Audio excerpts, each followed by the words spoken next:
सेना आतंकवादियों से लड़े या फिर पत्थर खाए। मिश्रा जी, आपको लगता है कि राजनीतिक ना तो इच्छा शक्ति दिखाई देती है और ना ही तालमेल दिखाई देता है, इसलिए हल वहीं से होगा जहां से अब हो रहा है? मैं दो बातें कहना चाहता हूं। पहली बात तो यह है कि कोई भी राजनीतिक पहल तब होती है जबकि वहां पर माहौल बने कि राजनीतिक पहल हो सकती है, पहली बात। दूसरी बात, जो वहां पर आज सिचुएशन है, वहां सिचुएशन यह है कि आतंकवादी वहां पर पनाह दिए जा रहे हैं और आतंकवादियों को जब घेरा जा रहा है, आर्मी आती है, सराउंड करती है, तो आर्मी के ऊपर पत्थर फेंके जा रहे हैं।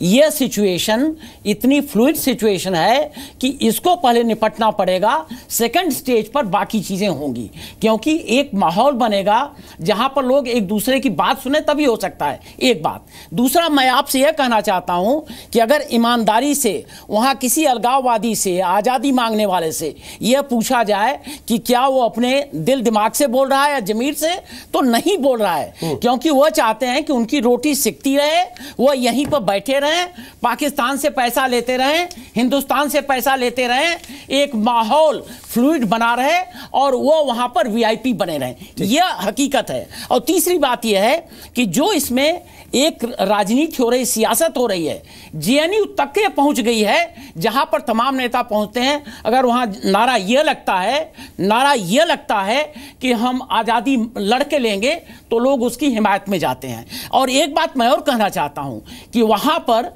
ऐसे शब्द इस्तेमाल किए गए हैं कि वहां की आर्मी इंडियन आर्मी रेपिस्ट है श्रीनगर में। मैं क्लैरिफाई यह करना चाहता हूं कि कोई भी रेप का एफआईआर किसी भी आर्मी वाले के खिलाफ वहां किसी थाने में नहीं है। और लास्ट पॉइंट हमारा यह है कि आर्मी को बिल्कुल नहीं रिस्ट्रिक्ट करना चाहिए। जब वो लड़ रहे हैं आतंकवादियों के खिलाफ, तो उनको जो रोकेगा वो भी आतंकवादी है और आतंकवादी तरीके से उसके खिलाफ कार्रवाई होगी। ठीक है राजीव त्यागी, आतंकवाद से लड़ाई के रास्ते में आने वाले, ढाल बनने वाले आतंकवादी क्यों नहीं माने जाए?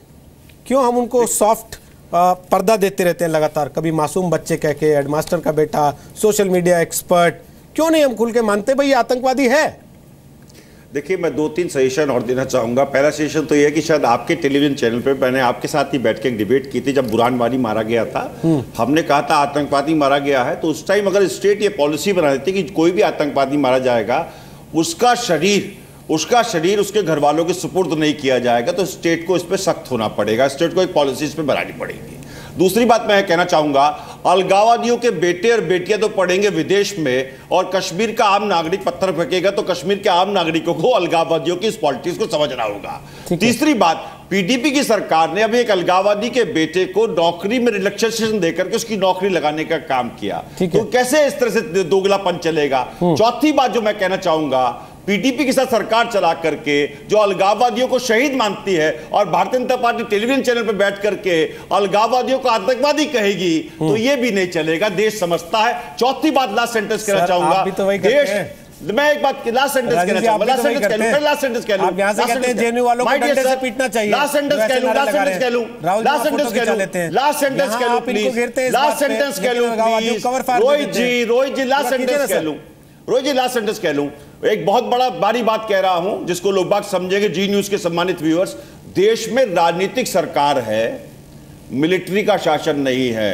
पाकिस्तान के हुक्मरानों में भी आजादी के बाद मिलिट्री वाले पत्थर खाते रहे, अपनी ढाल बनाकर के कांग्रेस से चाहती है सेना पत्थर खाती रहे। पाकिस्तान कहां पहुंचा मिलिट्री शासन से? कांग्रेस की राय है कि सेना पर पत्थर पड़ते रहने चाहिए ऐसे ही, और मैं ये कहना चाहता हूं कि सेना पे एक भी पत्थर नहीं पड़ना चाहिए और एक भी निर्दोष नागरिक भी नहीं बनना चाहिए, लेकिन यह भी निश्चित है कि राजनीतिक तरीके से समस्याओं का समाधान होगा, ना कि सेना के तरीके से। पंडित, निर्दोष नागरिक होते हैं, जब सेना आतंकवादियों का सामना कर रही होती है तो बीच में जाके सेना को रोकने के लिए पत्थर फेंकते हैं, वो साधारण सामान्य निर्दोष नागरिक होते हैं क्या? नहीं, राजीव त्यागी जी, फिर कवर फायर मत दीजिए ना त्यागी जी, कवर फायर मत दीजिए ना शब्दों, मेरी एक बात सुनिए, फिर शब्दों का कवर फायर मत दीजिए ना त्यागी जी। आप भी वही कर रहे हैं जो वो पत्थर से करते हैं, आप शब्दों से कर रहे हैं कवर फायर देने का काम। लेकिन देश में राजनीतिक सरकार है। शब्दों से कवर फायर मत दीजिए, सेना का मनोबल मत तोड़िए। आप भी जानते हैं इस देश में सेना का शासन नहीं है, मनोबल नहीं तोड़ रहा। आप भी जानते हैं त्यागी जी सेना का शासन नहीं है, ना आएगा। तोड़ सकता हूं त्यागी जी, आप भी जानते हैं ना सेना का शासन है, ना इस लोकतंत्र में आ सकता है जो इसकी मजबूती है। बीजेपी की सरकार आप टीडीपी बीजेपी से प्रदान करेगी। आपकी बात का जवाब कमेंट लूंगा उनसे। नहीं है, मेरी हिंदुस्तान पुलिस स्टेट नहीं है। प्लीज मेरी बात का जवाब, उसके लिए हमेशा लड़ता रहूंगा। आपकी बात का खुला छोड़ दें, सरकारों के लिए लड़ता रहूंगा। अपराधियों को खुला छोड़ दें, राजनीति और राजनीति अपराधियों को खुला छोड़ दें। सर पंजाब में जब आपको पड़ती है, आपके नेताओं को गोली लग जाती है सर, तो आप सबको गाजर मूली की तरह काटने को तैयार होते हैं। राजनीतिक सरकारों के जब लिए आपके नेताओं पर आतंकी हमले होते हैं, आप चाहते हैं सबको गाजर मूली की तरह काट दिया जाए, सरकार हो तब आपको खराब नहीं लगता। अब आपको लगता है we are not a police state. किसी भी पार्टी की सरकार हो, राजनीतिक सरकारों के लिए राजीव जी, कवर फायर देना बंद कर देश की राजनीति लोकतंत्र की राजनीति है। देश की सरकार हमेशा लोकतंत्र से चुनी हुई सरकार रही है। लेकिन राजीव जी ये बात न भूलें, आज भारत कश्मीर में एक युद्ध लड़ रहा है और युद्ध सेना लड़ती है, और सेना के जो भी आड़े आएगा और युद्ध में उनके लड़ने की क्षमता कम करेगा। इशारे पे लड़ती है। देखिए, सेना अपने आप निर्णय नहीं लेती है। सेना अपने आप युद्ध में सेना युद्धोचित निर्णय लेती है। युद्ध में सेना बार बार पूछ करके नहीं बात करती है। युद्ध में सेना युद्ध के तरीके से लड़ती है। युद्ध में सेना युद्धोचित निर्णय लेती है, और युद्ध में सेना अपने हिसाब से युद्ध लड़ने को स्वतंत्र होती है। सेना अपने आप तय नहीं करेगी। युद्ध में सेना अपने आप युद्ध करती है। Sir last comment Sambit Patra मैं आपसे चाह रहा हूं, और उम्मीद करते हैं कि आप जवाब देंगे सरकार के नुमाइंदे होने के नाते। छोड़ दिए 2 मिनट संबित पात्रा जवाब देंगे, उम्मीद करता हूं सरकार के नुमाइंदे होने के नाते।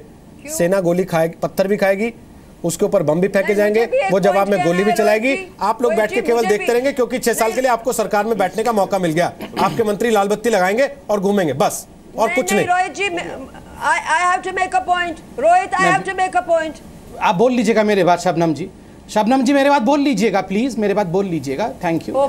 नंबर 1, देखिए जब तक देश में से ये आइडियोलॉजी नहीं जाए कि बच्चे did not इंज्योर the army man, पत्थर डिड, ये इस प्रकार का आइडियोलॉजी देश से निकलना चाहिए। एक बहुत बड़ा अमन ब्रिगेड है जो इस प्रकार की आइडियोलॉजी को आगे बढ़ाती है।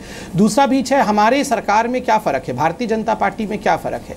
आप याद करिए थोड़े दिन पहले चिदम्बरम साहब ने कहा था कि कश्मीरियों के साथ बहुत बड़ा अन्याय हुआ, उनको ऑटोनॉमी मिलनी चाहिए थी, मगर हमारी सरकार इस पर विश्वास नहीं करती है। जहां हुए बलिदान मुखर्जी वो कश्मीर हमारा है। बच्चा भारतीय जनता पार्टी नारों पे आपने सरकार बना ली है, हिस्सा कॉम्प्रोमाइज, चुनाव प्रचार नहीं हो रहा। और तीसरा अब जवाब देना है काम से। 2006 से बुरहान वानी खाली घूम रहा था, मार दिया ना हमने। सर आपकी सहयोगी पार्टी उसको आतंकवादी भी नहीं मानती है। मेरी सरकार ने हिम्मत दिखाई भैया। आपकी साथी पार्टी उसको आतंकवादी नहीं मानती है, नहीं मानती, जिसके साथ आप सरकार चला रहे हैं। कौन कहता है नहीं मानती है? हमने मारा उसे, वो मानती है और मानेगी, कहां जाएगी नहीं मानती। हमने मार दिया उस बुरहान वानी को। जिस सुपरिटेंडेंट पुलिस ने बुरहान वानी का एनकाउंटर किया है वो तब से निलंबित घूम रहा है। जिस सुपरिटेंडेंट पुलिस ने बुरहान वानी का एनकाउंटर किया था वो तब से निलंबित है, सस्पेंडेड है, काम पर नहीं है। पात्रा जी, इस देश की राजनीतिक पार्टियां मुद्दों को सॉल्व करने की बजाय मुद्दों को हमेशा के लिए लटका के जिंदा रखने वाले से कुछ नहीं होगा, ताकि उनका दूध दुहा जाता रहे। शबनम लोन, आखिरी सवाल मेरा आपसे है, आप क्यों ये बात कह रही हैं? एक तरफ आप कहती हैं आतंकवाद का धर्म नहीं होता, दूसरी तरफ आप कहते हैं मुसलमानों को जला देना चाहते हैं। क्या साबित करना चाहती हैं आप इन दलीलों से? सुनिए मेरी बात एक सुनिए रोहित, मैं जरा देखूं कि आप कितनी ऑनेस्टली मुझे जवाब देंगे। एक बात शबनम लोन, आप अपनी ऑनेस्टी का ख्याल कीजिए, मुझे आपसे सर्टिफिकेट नहीं चाहिए। और आप जवाब देने आती हैं, सवाल पूछने नहीं। आप जवाब देने आती हैं, आप पहले से सवाल पूछने बैठ जाते हैं। नहीं चाहिए, जवाब दीजिए ना, दे दीजिए ऑनेस्टली। बुरहानवादी आतंकवादी है या नहीं, आप ऑनेस्टली जवाब दे दीजिए, देखते हैं। आप जवाब देने आई हैं शबनम लोन, आप जवाब देने आती हैं, सवाल पूछने नहीं। अरे महबूबा मुफ्ती, जिस दिन आपकी बुरहान वानी आतंकवादी है या नहीं, ऑनेस्टली जवाब दीजिए। शबनम लोन आपका सही है, अल्लाह पाक की शबनम लोन आपका सही है। आप यहाँ बैठ के अलगाववादियों की पैरवी करती हैं, आपके भाई वहां चुनाव लड़के सरकार का हिस्सा हो जाते हैं। ठीक है शबनम लोन, इससे लोगों को समझ में आता है आप लोग क्या रणनीति लेके चल रहे हैं। ये वही रणनीति है जहां अलगाववादी नेता खुद घर में बैठते हैं, अपने बच्चों को विदेशों में पढ़ाते हैं और आम कश्मीरी के बच्चे को कहते हैं जाओ तुम पत्थर खाओ, जवाब में सेना गोली मारे तो गोली भी खाओ। बहुत बहुत शुक्रिया आपका, धन्यवाद। समय खत्म हो गया, समय से हम बहुत ओवर हो गए, लेकिन इससे आपको इस समझ में आ गया होगा कि राजनीतिक पार्टियां अगर एक टेबल पे आ जाती, कम से कम देश को लेके, कश्मीर के प्रति राजनीतिक पार्टियों ने एक सोच बना ली होती तो शायद ये मसला सॉल्व हो भी गया होता। लेकिन तब क्या कीजिएगा जब इस देश की राजनीतिक पार्टियां ही उस मसले को दुहने के लिए जिंदा रख के रहना चाहती हों, और फिर उसमें अपराधी कहलाए सेना इस आरोप के साथ कि उसने नागरिकों पे गोली मार दी, जबकि वही कथित नागरिक हाथ में पेट्रोल बम लेके और पत्थर लेके आतंकवादियों के पक्ष में सेना के खिलाफ खड़े होते हैं। फिलहाल इतना ही, धन्यवाद आप सबका।